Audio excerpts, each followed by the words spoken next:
Want to run a poll on Facebook, but not sure how? We're here to help. I'm Jessica, and in this video, I'll show you how to create a poll on Facebook, both in story posts and in groups. Now let's get started.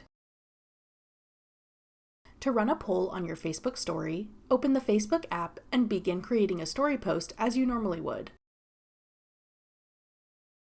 Then tap Stickers.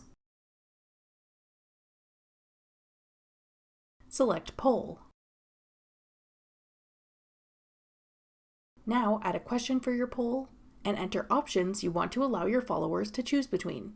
By default, the buttons will say yes and no, but you can customize these to reflect the options you want to offer. Tap Done. Then place your poll sticker where you want it to appear on your story.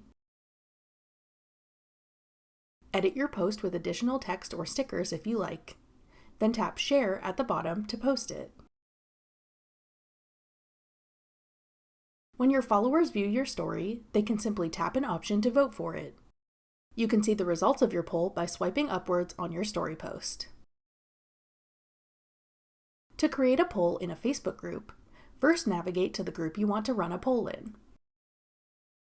Tap Write Something as if you were creating a regular post in your group.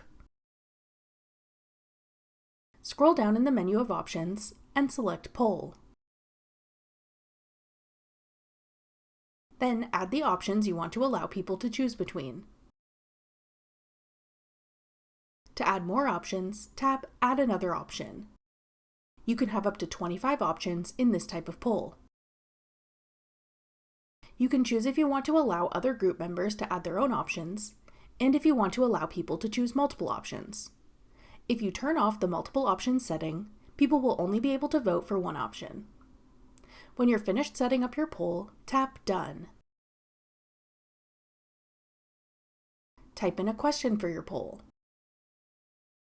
You can then add more information to your post if you like. Then tap Post to share your poll in your group. Group members can simply tap an option to vote for it, and you'll be able to see the results of your poll as people vote. That's all it takes to create polls on Facebook. Want to run a poll on Instagram instead? Check out this tutorial next. Click the video on your screen now to watch. Thanks for watching. If you found this video helpful, we'd love it if you'd hit the like button below and subscribe to our channel. We put out great new tech tutorials like this one every day.